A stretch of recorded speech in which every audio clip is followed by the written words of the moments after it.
Well, hi, everyone, and welcome back to another podcast of The Real CD Show. My name is Chamberlain Burke. And I'm Devlin Burke. And today we want to talk about something a little bit different that we became aware of. Last Sunday, September 27th, the VMAs ran on TV. And on Monday, September 28th, Eddie Trunk, on his Sirius XM radio show that we saw broadcast on Facebook, talked about it. Now, I'm not going to play part of it. I know it's public, but I don't want to do any copyright infringements or anything like that. But I'm going to recap what he said. So he pointed out in a very eloquent speech that he grappled with whether or not to watch. He wasn't going to give up his other shows, and he wasn't going to sit through 3 hours of the MTVs. So he decided to DVR it. And then fast forward through it to see any rock performances or any rock moments. And he said he fast forwarded through it in about 23 minutes, and there was not one.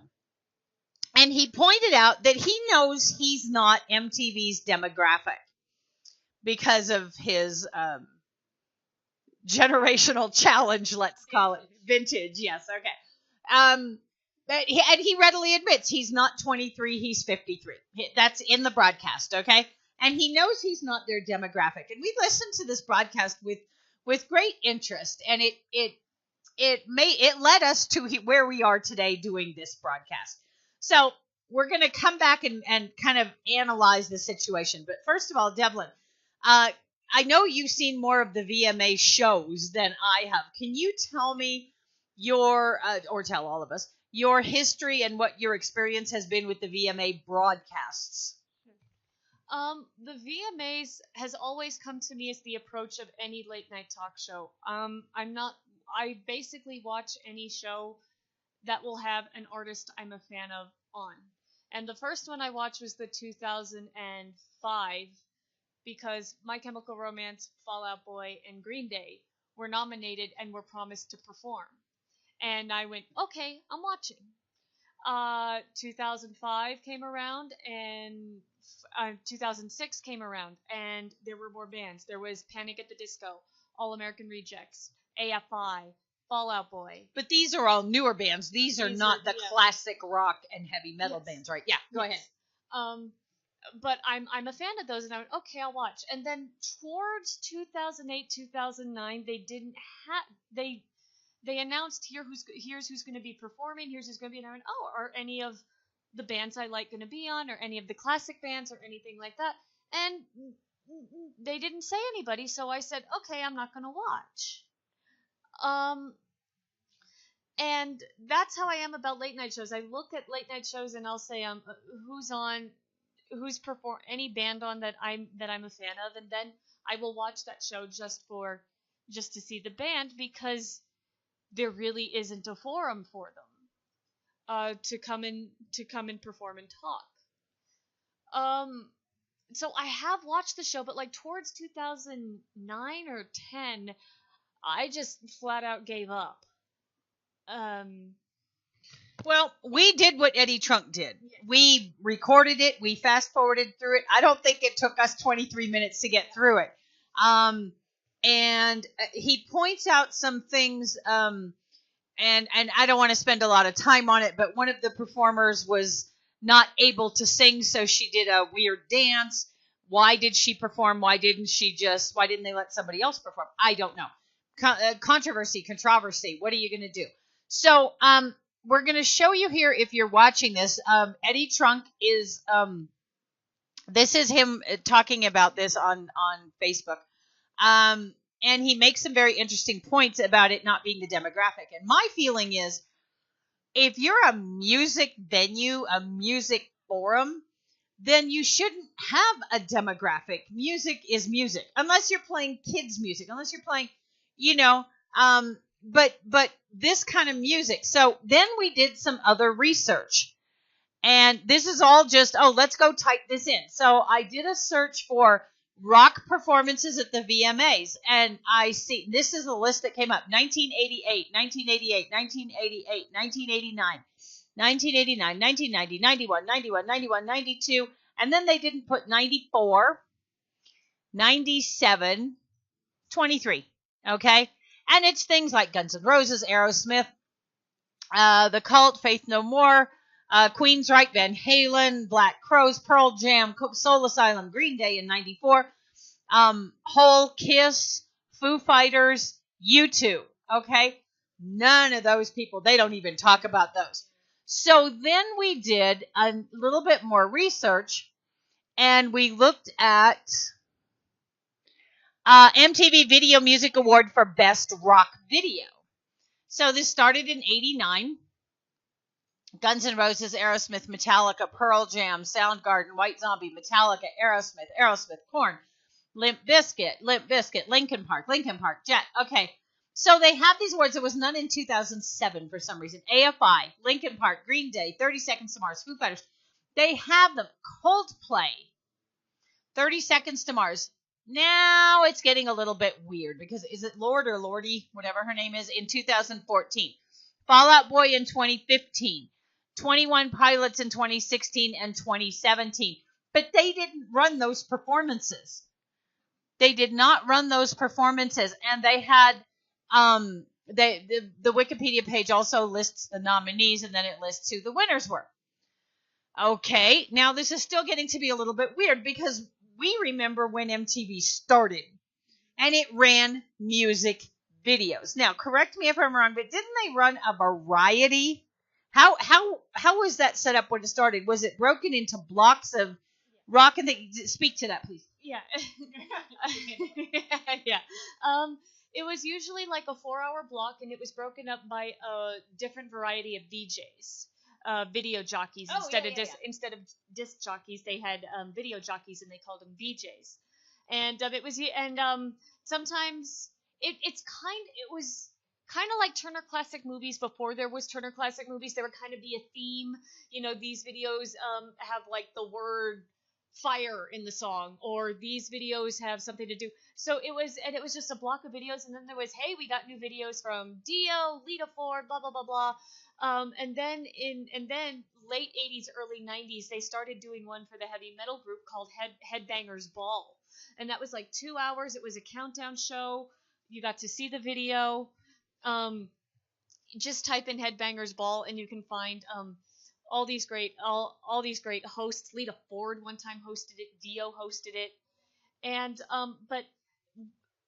but again, it was based on the videos, and the VMAs themselves were kind of an answer to the Grammys, because the Grammys dealt with hearing and record, so they had like female record of the year, male record of the year, whereas the VMAs has male video of the year and female video of the year. They did not encompass gospel? Did it include R&B, soul? I believe in the early days it did, but like as we saw there, I don't know the Wikipedia page for the best rock video, but it makes it look like the rock video didn't start until 1989, and I believe the first MTV VMAs was in 82, 84, possibly. Okay. It says here on Wikipedia that the best rock video was given out in 1989. It was one of the 4 original genre categories added to the VMAs that year. Best heavy metal video, best metal hard rock. Then it was renamed Best Hard Rock Video. In 97, the award acquired its present name Best Rock Video, so they combined it together. And it was presented as such until 2006. The following years, the VMAs were revamped and most original categories were eliminated. In 2008, MTV brought back this category along with several others that were retired in 2007. So MTV, who started out as music television, has changed their own, and it seems like they cut out, they combined and consolidated some of the categories. And seemed right away, even back then, in the mid-90s, to start pushing away the hard rock and heavy metal, that very thing that got them started. So the other thing I was just looking at is we found MTV's mission statement, and it says, at MTV, our mission is to kill boring. We are the biggest and boldest youth entertainment brand on the planet. a global network that reaches more than 500 million households across TV, mobile, or online with fun and innovative content and experiences. We fuel the pop culture conversation. We champion youth, nurture their creativity, and stand up for the issues they believe in. Of course, music is at the heart of everything we do. We are the music insider, bringing audiences the newest music through to the biggest A-list artists. More than anything, we entertain wherever and whenever. So it seems like they are not honoring all forms and genres of music. They want to push aside the people that made them, and then just do the newest stuff that youth are on. And so Eddie Trunk was right. He's not their demographic. But why not? Why are they not representing all genres of music? Because the newest music today wouldn't be here if it weren't for all the previous music before, whether it fits into hard rock and heavy metal at all. And if you want to find out how that evolved, then you can watch Metal Evolution by my new friend Sam Dunn. I'm sorry, I love that, and I am so grateful that he did that. So MTV has, in a way, shot itself in the foot because they're not honoring, and I'll use the word dissing, they're dismissing the very people who made them. Do you have anything? I agree, because like you pointed out when we were doing research, they've never really done country or gospel or anything like that. And Eddie Trunk points out, he said, the last time I checked, rock was a form of music. Mm-hmm. And it wasn't there. And I just remembered, 30 Seconds to Mars did an interview in 2013 when they won Best Rock Video on that list that we had. And they were talking about how their award wasn't presented in the actual ceremony. It was given to them during the pre-show, the red carpet event. Mm-hmm. And he was saying, and he vocalized his opinion. He said he doesn't feel fans will be jaded by this music. He doesn't think they'll be bored. And he said that, and this was in 2013, he said he used the word that we want to be in a anesthetized state. Right. And that was back in 2013. It's a great interview. It's the 30 Seconds to Mars Huffington Post interview. You can find it on YouTube. But again, even in 2013, they were slowly starting to go off the scale. Well, how disrespectful is it to oh, by the way, you're walking in, here's your award. I mean, at least in the Academy Awards, you know, the other categories that they don't put on TV, they have an awards dinner and people dress up and they have their moment to get it. It's not just, oh, hey, you arrived here, here's your award, get back in your limo and go. You don't need to come here. I mean, that's a real diss, okay? One of the other things that we found was Adam Levine from Maroon 5 slammed the VMAs. He said the article says not everyone was excited about MTV's Video Music Awards, which this was before the show ran last the 27th. He said, I love the part where he said MTV used to still cared about music. He says the singer describes the event as the one day a year when MTV pretends to still care about music. They care about what's hot, okay? They care about what's here and now. They will give the popular people the more time, the popular people, and then how long before they step on their backs and it's somebody else. They are not honoring the very music that made them, okay? So Adam Levine called it already. And then when MTV changed to reality TV, that was the worst. And also another thing Eddie Trunk points out in this video is the biggest selling tour was Guns N' Roses. Now, Guns N' Roses dominated MTV in 89 with Welcome to the Jungle, Sweet Child of Mine, Paradise City. 88 and 89, they were dominating. And also he mentions in that video the tribute to Chester Bennington and Chris Cornell. And now, I don't know if Jared wrote the speech, but for the record, Jared spoke eloquently. But there was one mention of Chris Cornell. Now, for the record, in the 90s, when the grunge scene was happening, Soundgarden was one of the bands that was dominating. Mm-hmm. People were tuning in to watch the videos that Soundgarden did, like Black Hole Sun and things like that, they were looking for those. And here you're going to there wasn't even a picture, there wasn't even anything. And even when they honored Chester Bennington from Linkin Park, it was a 30-second clip from their performance. They couldn't have run the entire clip. I know, it was really kind of disrespectful because they don't even run an in memoriam. So just to go back, we found the Wikipedia page for MTV.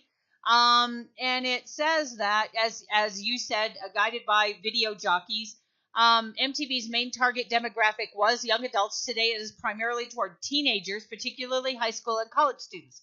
MTV has toned down its music video programming significantly in recent years, and its programming now consists mainly of reality, comedy, and drama programming, and some off-network syndicated programs and films with limited music video programming in its off-peak time periods. So it's kind of like MTV is just lifting its leg on the M of MTV, the music. So we want to wrap this up by thanking Eddie Trunk for pointing this out. I mean, it was something we knew, but finally somebody put it in words. Somebody said what we've been saying, because the show was a huge, colossal disappointment. We didn't watch it because we didn't have to. There wasn't really any music. There was no music for us in there. They did not respect the basis, or one of the bases, for music, because there was a ton of music before hard rock and heavy metal that led to hard rock and heavy metal that led to this music that these kids are listening to today. They're disrespecting the very people that have supported them. And not just the bands, but people like us and Eddie Trunk and you out there. So we want to thank Eddie for being brave. Well, not that he's not, but and putting to words in public the things that we had to say. Yeah, I agree. Now, I do also want to point out that it did sound like MTV was going to come back to its roots, because it says right here, the countdown show TRL will be returning on October 2nd. I saw the date when I was fast forwarding through the VMAs. And it also says they're going to bring back MTV Unplugged, which I actually liked. I thought it gave the songs a little more breath to them. But what does that tell you? That tells you that their moving forward isn't working, and that they need to go back to their roots of what started with them. So for as much as they, pardon my French, lift their leg on us, no offense to the French, as much as MTV has been lifting its leg on the rest of us, now they have to go back. How does that crow taste? I mean, wow. Anyway, I highly encourage you to listen to Eddie Trunk's Sirius XM broadcast from September 28th. Listen to the thing in its entirety. Do your own research. Look at MTV. Do the internet. What did we do before the internet? Internet research. Find out. Make a decision. Let's give MTV the chance if they are bringing these shows back, because I remember TRL. That was a great show. Oh, yeah. If they bring it back in the same format and do the same service to music, then good for them. And especially how fan-oriented they were. They were all about, like helping fans get tickets to shows and being interactive with fans. If they do that, then hopefully good things will happen for them. Then they've redeemed themselves in our eyes. But meanwhile, we've got nothing from MTV. So we will keep an eye on them and see how they do. Let's see if they do right by us and right by rock music, and certainly right by Eddie Trunk. All right. Well, that's our broadcast for this time. Thank you very much for listening. For The Real CD Show, I'm Chamberlain Burke. And I'm Devlin Burke. Thank you all for listening, and we'll see you next time. Have a great one. Bye.